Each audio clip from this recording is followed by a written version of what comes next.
Bonjour et bienvenue sur ma nouvelle chaîne Télékiff. Bon, pour les gens qui kiffent la télé ou qui, comme moi, ne la regardent pas trop souvent, mais de temps en temps. Donc, je vous parlerai de certains programmes que j'aime et puis que vous aimez aussi. Vous pouvez aussi, donc, sous la vidéo, parler de programmes que vous aimez ou pas, etc., etc. Puis vous verrez qu'en fin de vidéo, j'ai fait une trouvaille que j'ai trouvée hyper étonnante, mais vraiment hyper étonnante, et je trouve ça un tout petit peu scandaleux. Donc bon, passons. Alors, sinon, donc aujourd'hui sur TF1, donc vous avez The Good Doctor, donc bon, série vraiment bien, mais je vous en parlerai en fin de vidéo. Sur la 2, vous avez Nina, une série qui se passe dans le milieu médical, c'est une série française. Sur la 3, des racines et des ailes pour que vive Notre-Dame. Bon, Notre-Dame, voilà, laissons reconstruire Notre-Dame. Sur Canal+, je m'en fous, je n'ai pas Canal+. Sur la 5, vous avez la grande librairie autour de James Ellroy, donc pour celles et ceux qui aiment lire. Alors sur la 6, alors bon, pour moi ça c'est vraiment du n'importe quoi. M6, le meilleur pâtissier. Moi j'ai jamais compris pourquoi les chaînes mettaient des émissions de bouffe après manger. Moi je suis désolé, ça fait grossir, donc je n'ai jamais regardé le meilleur pâtissier parce que c'est une émission qui donne envie de bouffer. Donc moi les émissions qui donnent envie de bouffer, je ne regarde pas. Donc je suis désolé pour M6. Sur Arte, vous avez Room. Sur C8, la crise de rire. Enquête sous haute tension, drogue, violence et rixes à Paris. Enquête sur la face sombre de la capitale. Sur W9, enquête criminelle, l'affaire Manchez, affaire Monique Lejeune. Sur TMC, 90 minutes enquête, voitures, bijoux, animaux de compagnie, le fléau des vols en série. Sur TFX, vous avez Camping Paradis, donc des reprises. Sur Énergie, vous avez Sex Addiction, donc bon, c'est un film. Sur France 4, vous avez Tuer n'est pas joué, c'est un vieux James Bond. Sur C-Star, la folle histoire de François Damien, donc c'est assez rigolo, mais bon, voilà, c'est un truc qui a déjà passé. Sur RMC Découverte, les secrets du château de Chantilly. Sur Chéri 25, vous avez Assassiné. Putain, qu'est-ce qu'il y a comme programme? Sur Sister, vous avez Storage Wars, enchère surprise, etc., etc. Donc, bon, passons.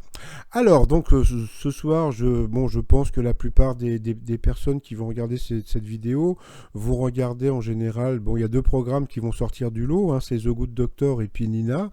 Donc, Nina, parce qu'il y a beaucoup de gens qui aiment regarder les programmes Made in France. Et puis, bon, je pense qu'il y a aussi quelques fans du meilleur pâtissier, mais moi, c'est pas ma tasse de thé. Et pourtant, avec le thé, j'aime bien un petit gâteau de temps en temps. Mais par contre, alors, moi, je me suis aperçu d'un truc, parce que bon, je me suis vraiment posé la question, parce que à la base, bon, je ne vais pas faire le snob, mais bon, en général, je regarde The Good Doctor en version originale parce que j'aime bien la voix je préfère la voix originale.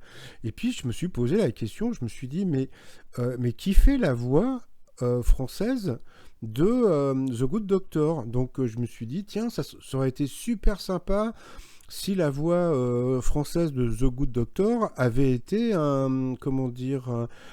je sais pas, un autiste ou une personne qui, comme Paul des 12 coups de midi, avait été atteint de la maladie d'Asperger, et pas du tout. La personne qui fait la voix de l'acteur, je sais même plus son nom, bon, passons. Freddie Highmore, voilà, ok, s'appelle Antoine Chomsky, c'est un acteur, scénariste, et c'est un humoriste. C'est-à-dire que pour The Good Doctor, au lieu de prendre, bon, je sais pas, moi je trouve que ça aurait été beaucoup plus classe de prendre une personne atteinte du syndrome d'Asperger ou bien un autiste pour faire la voix du docteur Sean Murphy, donc de Freddie Highmore. Donc je trouve ça un petit peu dommage, mais bon, voilà, c'est pour ça.